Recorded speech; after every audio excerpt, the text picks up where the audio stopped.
और सीधे अब आपको कटनी लिए चलते हैं, जहां मुख्यमंत्री डॉक्टर मोहन यादव लाइव आ रहे हैं। प्रेस कॉन्फ्रेंस आयोजित किया गया है, क्या कुछ कह रहे हैं एक बार आपको दिखाते हैं। क्षेत्र में सिंचाई का रकबा बढ़ेगा और इस पूरे क्षेत्र में अंचल में हमारे लिए ये विंध्य का अंचल सब प्रकार से ऊर्जावान उर्वरकवान है, लेकिन पानी की चुनौतियों के कारण से कटनी में खुद में पीने के पानी की चुनौती, सतना और मेहर के अंदर उद्योग से लगा करके हमारे पेयजल की भराई में सब प्रकार की परेशानियां, ऐसे में 5 जिलों के अंदर ये अमृत का काम करेगी। और खास करके जैसे गंगा बेसिन में आमतौर पर सोन नदी का गंगा बेसिन का इलाका हो, या हमारा मालवा का पार्वती काली सिंह चंबल वाला बेल्ट या केन बेतवा, लेकिन नर्मदा तो सीधे खंबात की खाड़ी में गिरती है। लेकिन ये वाकई विज्ञान का नया चमत्कार हुआ कि नर्मदा जी अपने खंबात की खाड़ी के परंपरागत क्षेत्र को छोड़ करके विंध्य की वैली में आज अपने प्रवास से सोन नदी के अंचल को भी हरा भरा करेगी। यहाँ के किसानों को, यहाँ के व्यापारियों को, यहाँ के उद्योगपतियों को क्षेत्र के लिए एक नया वरदान मिलने वाला। और इस ऐतिहासिक उपलब्धि के लिए मैं पुनः हमारे भारत सरकार के माननीय प्रधानमंत्री नरेंद्र मोदी जी को धन्यवाद देना चाहूंगा, जिनके आशीर्वाद से हमने केंद्र सरकार के साथ, केंद्र सरकार ने लगभग 1600 करोड़ की राशि में 275 करोड़ की राशि उनके द्वारा इसमें प्रदाय की गई, लेकिन अधिकतम राशि हमारे राज्य सरकार के निधि से दी गई। लेकिन ये असंभव जैसा काम करके पूरा करने के बाद जो आज चेहरे पे खुशी दिखाई दे रही, ये गए साल तक भी लग रहा था कि ये मशीन कंपनियों ने बंद कर दी, मशीन के सुधारने वाले मैकेनिक नहीं मिल रहे हैं और चट्टानों की चुनौती समाप्त नहीं हो रही। तो ऐसा लग रहा था कि बड़ी आशा उम्मीद इसी टनल के साथ दफन होने की स्थिति में पहुंची थी। लेकिन मुझे इस बात की प्रसन्नता है, जब संकल्प बड़ा होता तो परमात्मा का आशीर्वाद भी हरा भरा करता, आनंद से सराबोर करता। और मन की पवित्रता से किए गए काम में हमको निश्चित रूप से भगवान राम का आशीर्वाद मिलता है। ये हमारा चित्रकूट का क्षेत्र, सतना का पूरा पर्वत अंचल, विंध्य की वैली, ऐसे में पन्ना, कटनी, सतना, मैहर और रीवा 5 जिलों के अंदर क्षेत्र के लगभग हमारे 2.5 लाख से ज्यादा क्षेत्र में सिंचाई का रकबा होगा। तो उद्योग और पीने के गांवों के पानी की समस्या का समाधान होगा। और ये विशेषता टनल की है कि टनल नीचे जा रही है, ऊपर से नदी कटनी भी बह रही, एक नीचे नर्मदा बह रही, दूसरी ऊपर से कटनी नदी बह रही। और ऐसी एक नहीं, कई नदी नालों के नीचे पानी की धारा को बरकरार रखते हुए कटनी नदी की जो पानी की चुनौती है, नगर के अंदर पेयजल की बड़ी समस्या भी समाधान करेगी। माननीय सांसद जी विष्णुदत्त शर्मा जी, माननीय विधायक संदीप जायसवाल जी, इनके लिए, हम सबके लिए, जनप्रतिनिधियों के लिए, तो जनता की आकांक्षा की पूर्ति करने के लिए ये मील का पत्थर साबित होगी। एक तरफ पन्ना के सभी प्रकार के, पन्ना के अंदर हमारे उद्योग धंधे से लेकर सब क्षेत्रों में नर्मदा का पानी मिलेगा।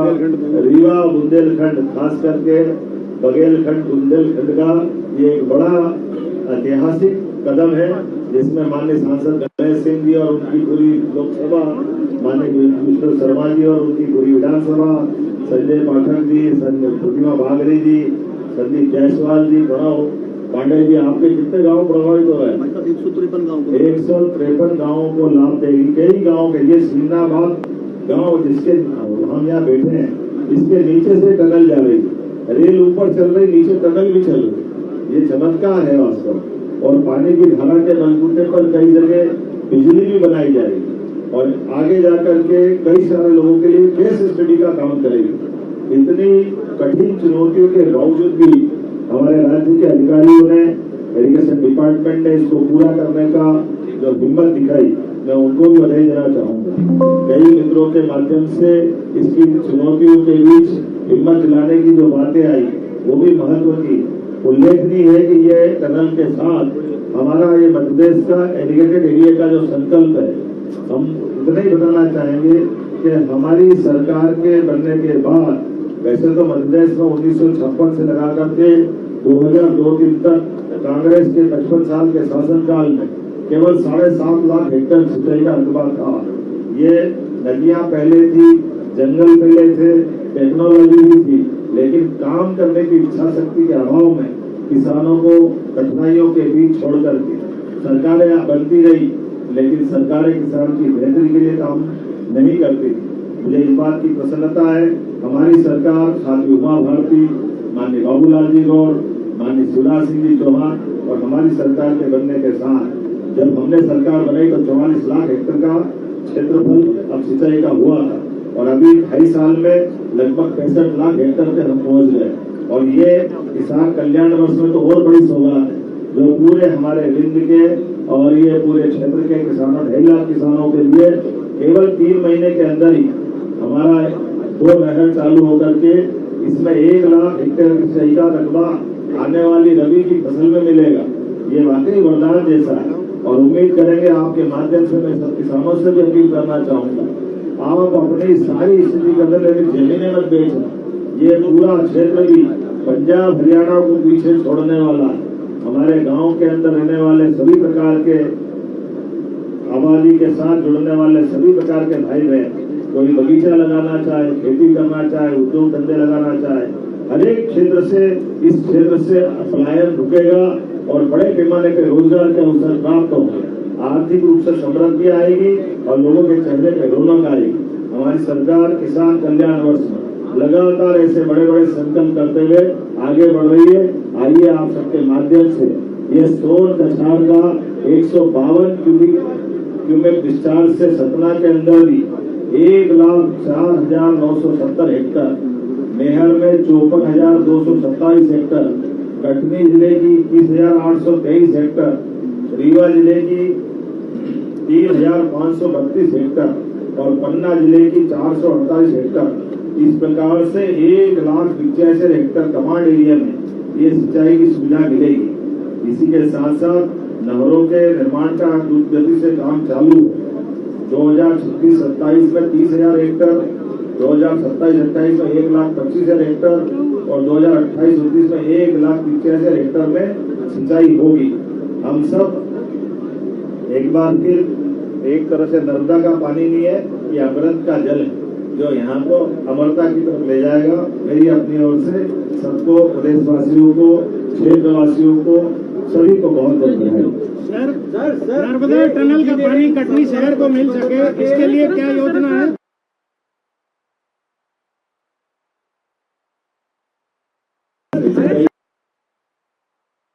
बात करें इंजीनियरिंग संकल्प प्रतिबद्ध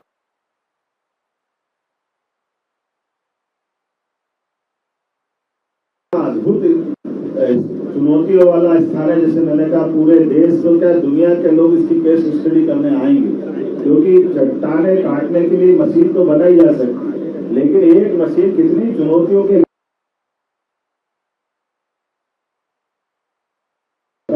या मुहूर्त की कोई बनाना, तो मिट्टी के बजाय पानी का आ जाना, एक लंबा ब्लैक होल का एक जगह मिल जाना, कई प्रकार की चुनौती के बावजूद भी टनल का निर्माण जारी रहा है।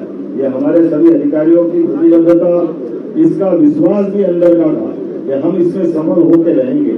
खास बात इसी प्रकार के भूकंप में आने के बावजूद भी ये किसी भूकंप से प्रभावित नहीं होगी। अंदर का निर्माण भी 100 साल तक भी यथावत रहेगा, ऐसा कंक्रीट का निर्माण बनाया गया। सभी प्रकार के सुरक्षा के मानकों का ध्यान रखा गया। मुझे संतोष है इस बात का कि ये जो पवित्र कार्य हुआ वाकई ये इंजीनियरिंग का कमाल है।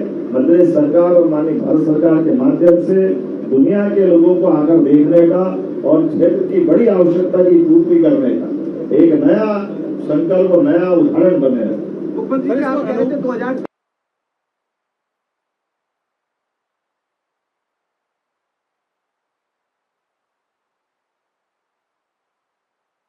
के हमारी सरकार के बनने के बाद हमने ऐसे सारे असंभव चुनौती के काम लिए। जैसे उदाहरण के लिए 2008 में कोई टेंडर अगर काम का किया गया तो 2008 के आधार पर उसके एक समय सीमा होती है, उसकी टेक्नोलॉजी की मशीनों की अपनी कठिनाई होती है। ऐसे में कई प्रकार के ऑडिट रिपोर्ट और 50 तरह की बातें आती। तो हमने कैबिनेट में ले जाकर इस बात को रखा कि अगर हमको इस चुनौती को पार पाना है, अगर या तो इस प्रोजेक्ट को ड्रॉप कर दें तो जो लगाया गया वो पैसा भी बेकार होगा और ये क्षेत्र बड़े पैमाने पे एक सौगात से वंचित होगा। ऐसे में सरकार जब जनता की जन कल्याणकारी योजनाओं की तरफ बढ़ती है तो कैबिनेट होती इसलिए कि जो सभी प्रकार की व्यवस्थाओं पे समग्र आकलन करते हुए नीतिगत निर्णय ले।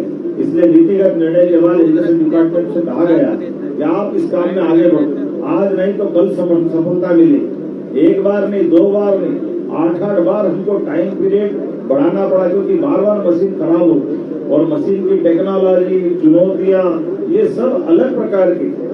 लेकिन जैसे चंद्रयान, गगनयान के लिए लगातार प्रयास करना पड़ा तो अंततः विजय श्री हासिल होगी। ऐसे ही ये अंडरग्राउंड इतनी बड़ी टनल 12 किलोमीटर की, लेकिन किलोमीटर 12 ये लंबी अपनी है, भारत की सबसे लंबी टनल है, लेकिन उससे ज्यादा ये इतनी ज्यादा चुनौती वाली टनल मुझे नहीं लगता कि किसी देश के हिस्से में इतनी चुनौतियां होगी। लोग समुद्र में भी सुरंग बना देते, किसी और जगह पे चले जाए, लेकिन एक चट्टान के इतने प्रकार के रूप, ये वाकई ये पूरा क्षेत्र अपने आप में एक अलग प्रकार से पहचाना गया, जिसके कारण से भविष्य में हमारी माइनिंग के क्षेत्र में भी, भूगर्भीय रचनाओं को समझने के लिए भी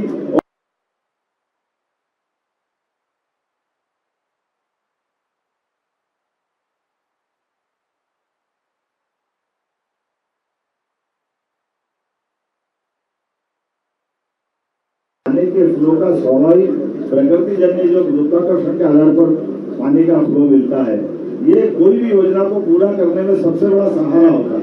आमतौर पर कृत्रिमता से जब हम पानी सप्लाई करते हैं, बिजली का खर्च होता है, तमाम चुनौतियां आती है, लेकिन ग्रेविटी से पानी का फ्लो हमेशा फायदे में रहता है। और ये ग्रेविटी से लाने का उत्कृष्ट उदाहरण है। इसलिए कई जगह 20 मीटर, कई जगह 40 मीटर तक नीचे गए। 40 मीटर मतलब 4×12 कितना, 120 फीट से ज्यादा नीचे जाना और उसके बाद उस पानी के फ्लो को बनाए रखना और 120 फीट नीचे जाकर नहर बनाना। इसका मतलब नहर बनाने के लिए और कितना काम करना पड़ा होगा। तो चुनौतियां तो अपार थी, लेकिन हनुमान जी ने यही चित्रकूट पे भगवान राम के साथ जिस प्रकार से वनवास के काल में असंभव से असंभव काम को करने का इतिहास बनाया, मध्यप्रदेश के साथ जुड़ करके भगवान राम का ये अंचल उनके आशीर्वाद से अब हरा भरा होने वाला है। जब अयोध्या में भगवान राम का आशीर्वाद मिल रहा है, हमारे लिए बाबा महाकाल का आशीर्वाद उज्जैन में प्रारंभ हुआ, तो सनातन संस्कृति से सरसब्ज नए त्योहारों का समय आ रहा है। इस वर्ष का दशहरा, इस वर्ष की दीपावली, रक्षाबंधन बहनों के जीवन में आनंद लाएगा और सबको ये नए